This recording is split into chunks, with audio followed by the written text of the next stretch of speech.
तो संस्कृत में तो हमने बोल दिया, लेकिन हिंदी में आइए हम आप भी पढ़ लीजिए जो प्रहलाद ने पढ़ाया है, बड़े भाव से, बड़ा सुंदर पढ़ाया है कि तुझ में राम मुझ में राम सब में राम रमाया है।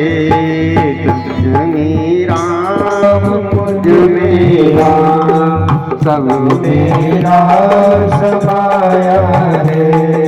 तुझ में राम मुझ में राम सब में राम समाया है। सबसे कर लो प्रेम जगत में, सबसे कर लो प्रेम जगत में, कोई नहीं पराया रे। जो में राम मुझ में राम सब में राम समाया है।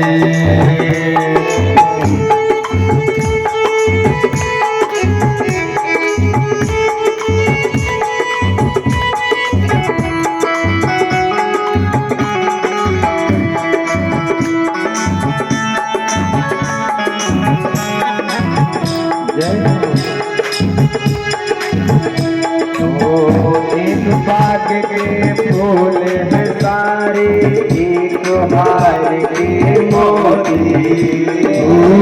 एक बाग के फूल है सारे, एक बाग के मोती।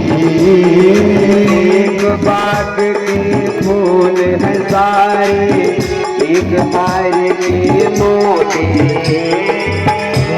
बाग के फूल है सारे, एक बाग के मोती। कितने हैं संसार में प्राणी, कितने हैं संसार में प्राणी, कितने हैं संसार में प्राणी, कितने हैं संसार में प्राणी। सब में है ज्योति, बोल गए उस परम पिता को, बोल गए उस परम पिता को, जिसने हमें बनाया है। सबसे कर लो प्रेम जगत में, कोई नहीं पराया है। तुझ में राम मुझ में राम सब में राम समाया है।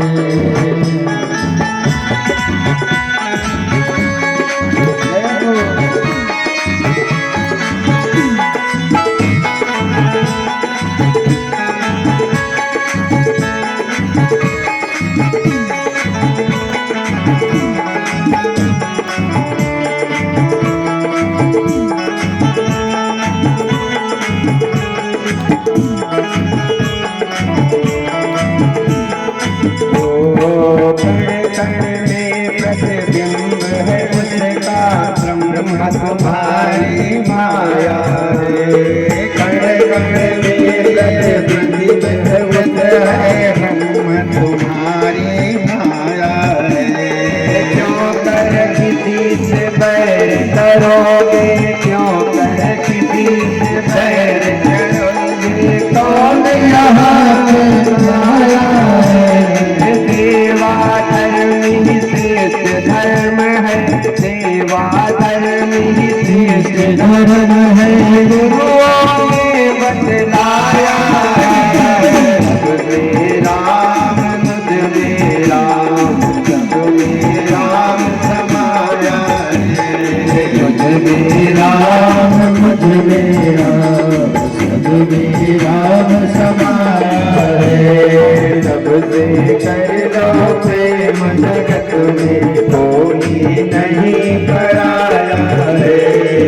सबसे कर लो प्रेम जगत में, राम परा है। तुझ में राम सब में राम समाया है। मुझ में राम मुझ में राम सब में राम समाया है।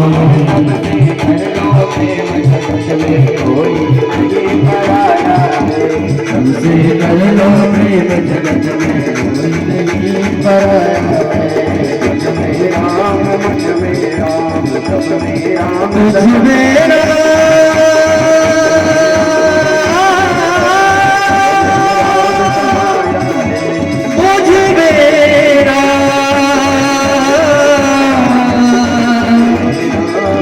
सब मेरा समाया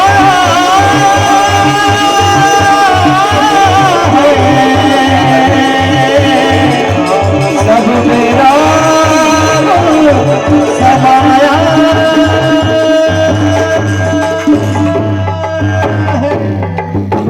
इस प्रकार से विष्णु की भक्ति पढ़ा दिया प्रहलाद जी। और उधर संडामर्ग जी जल्दी से जलपान करके आए। डर रहे थे कि प्रहलाद कहीं किसी को कुछ मार तो नहीं दिया, क्योंकि राजा का बेटा आए का प्रहलाद ध्यान रहो कहीं कोई उद्दंडता। अरे गुरु जी, गुरु को हमने वाक्य दिया था, कहीं गलत हो सकते हैं का? क्या हुआ? का सब बढ़िया से चला, कहीं किसी बच्चे से पूछ लीजिए। सब बच्चे कह रहे हैं अरे बहुत अच्छे बच्चे हैं। प्रहलाद जी का एडमिशन हो गया ना, ये गुरुकुल धन्य हो गया, क्योंकि विष्णु की कथा ही ऐसी है ना। कहा कि ठीक। इतने में आ गए हिरण्याकश्यपु। सोचे कि देखें कि मेरा बेटा कुछ सीखा कि नहीं। तब पहुंच करके बुलाया, अंक में लिया, कहा बेटा कुछ सीखे? अरे कहा बेटा जी बहुत सीख लिए। प्रसन्न हुए, अंक में ले लिए। कहा अच्छा जो क्या सीखे? कहा 9 बात अभी तक सीख पाए हैं। हिरण्याकश्यपु प्रसन्न हुआ कि 9 छल कपट की विद्या सीखे होगा। कहा क्या क्या सीखे? कहा श्रवणम कीर्तनम वैष्णव स्मरणम पाद सेवनम अर्चनम वंदनम सख्यम आत्मसख्य निवेदनम। पिताजी अगर मुक्ति चाहिए तो भगवान की खूब कथा सुनो, श्रवणम, फिर कीर्तन हो तो ताली बजा करके झूम करके कीर्तन करो। अब ब्राह्मणों की चरण रज लो, ब्राह्मणों की खूब सेवा करो। अब कथा सुन करके जाने लगो तो भगवान की कथा का स्मरण करने लगो। हिरण्याकश्यपु कहा संडामर को बुलाया, मैंने तुमको विष्णु की भक्ति बनाने के लिए गुरुकुल में प्रवेश दिया था कि ये छल कपट सिखाने के लिए। कहा क्या बताएं, अभी आगे एडमिशन हुआ है। अब आज जब एडमिशन हुआ है तो आज कितना सीख लेगा जाइए। कहा ठीक। अगले दिन जो है पुनः आए। अब पुनः जब आए तो फिर बता रहे हैं। कहा कि ऐसा है कि और सिखा। कहा क्या? कहा वनम गते हरिमा भजी। कहा वन में जाओ और पिताजी अगर मुक्ति चाहते हो तो परम पिता परमात्मा का स्मरण करो। अब तो तलवार निकल गई। हिरण्याकश्यपु के संडामर को बुला, इधर आओ तो बता रहा हूँ। कौन पढ़ाता है इसको बताओ। हिरण्याकश्यपु ने कहा न मत प्रणीतम न प्रणीतम सुतो वदन्ते सतदेन्द्र शत्रु नैसर्गिकीयं मतिरक्षराजं नियक्षमन्यं कलना अस्ममानः। कहा न मत प्रणीतम न पर प्रणीतम, न मैं पढ़ाता हूँ न कोई और पढ़ाता है, तो पढ़ाया आया है। कहा इसको ले जाओ, लाओ हमको तो बताएं। हिरण्याकश्यपु ले गया, मतवाले हाथी से दबवाया, पहाड़ से गिराया, खौलते हुए तेल में डुबवाया और उसके बाद सर पकड़ करके बैठ गया। कहा अब क्या करें। तब उसकी बहन आ गई, ढूंढा नाम की राक्षसी। उन्होंने कहा भैया ब्रह्मा जी का हमें वरदान प्राप्त है कि अग्नि नहीं जला पाएगी, लगाओ चिता लेकर के बैठ जाती हुई भस्म हो जाएगा, क्यों चिंता में हो। कहा ठीक। लगाई गई चिता। अब किस प्रकार से रहा न नगर बसन तेला, जैसे रामचरितमानस में, वैसे यहाँ इसको है कि ये मन नहीं रहा है। खूब बड़ी चिता लगा दी गई। चिता लगा दी गई, उसके बाद बैठ गई ढूंढा नाम की राक्षसी, जिसका नाम है होलिका। और जैसे अग्नि लगाई गई वैसे वो ढूंढा नाम की राक्षसी तो जलने लगी, कहा ब्रह्मा का वरदान झूठा है, मैं जल रही हूँ। आकाशवाणी हुई कि ब्रह्मा का वरदान झूठा नहीं है। जो शक्ति मिली थी ना उसको सदुपयोग करने के लिए, लेकिन तुम एक विष्णु के भक्त के ऊपर कर रही हो, इसलिए इसका ये दुरुपयोग कर रही हो, इसलिए तुम जल रही हो। अंत में वो राख हो गई। और जैसे राख हुई ना, हिरण्यकशिपु ने जब विद्यालय में प्रवेश कराया था तो जो बच्चे थे इनके मित्र हो गए थे।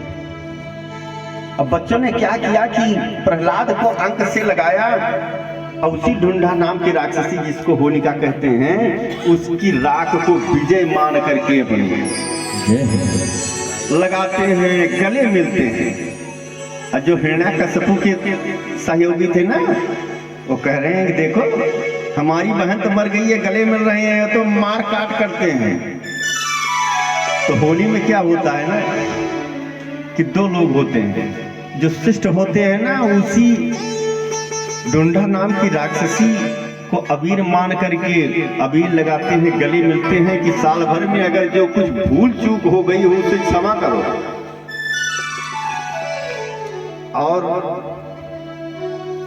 जो हिरण्यकशिपु के लोग होते हैं ना, वो पहला काम तो मदिरा पिएंगे, कहें आज तो होली है भाई, चाहटा खेलेंगे, माटी खेलेंगे, पेंट लगाएंगे। अब पिछले होली में संजोग से हमने मुहूर्त रख दिया, ध्यान नहीं दिया। हमारी कथा थी लखनऊ, लखनऊ में कथा थी। कथा से उठे तो हमने सोचा किसी से मिलने जाना चाहिए। तो वहीं पर हमारे मामा जी रहते हैं लखनऊ में, तो जिसके यहाँ कथा थी हमने कहा भैया ऐसा है कि हमको मिलना चाहिए, हमारे मामा है तो मिलने। कहा चलो, गाड़ी निकाला, बैठाए। और जैसे कुछ दूर पर निकले, वैसे एक मदिरा से इतना पिया था कि आ करके हमारी गाड़ी के सामने गिर गया। लेकिन ड्राइवर बहुत होशियार, और उसकी भी किस्मत थी कि गाड़ी पर गाड़ी चढ़ गई, लेकिन वो बच गया। हम कहा तुरंत लौटो, हम नहीं मिलेंगे किसी के यहाँ। और यहीं से प्रतिज्ञा कर रहे हैं कि होली के दिन हम बाइक से नहीं, हम पैदल भी नहीं जाएंगे। ऐसे मदिरा पीते हैं, तो वही होली मनाते हैं। सब कुछ हार गए तो कहा कि रुको जहर देंगे। अपनी पत्नी को बुलाया, कहा ऐसा है कि प्रिय ये बताओ कि तुम स्नेह किससे करती हो, पुत्र से कि पति से? क्योंकि तुम्ही ने ये पढ़ाया है बच्चे को। कहा स्वामी क्या बताएं, मैं एक माँ हूं, दोनों से प्रेम है, पुत्र से और पति से। कार्य बताइए। कहा अपने बेटे को तुमको जहर देना है।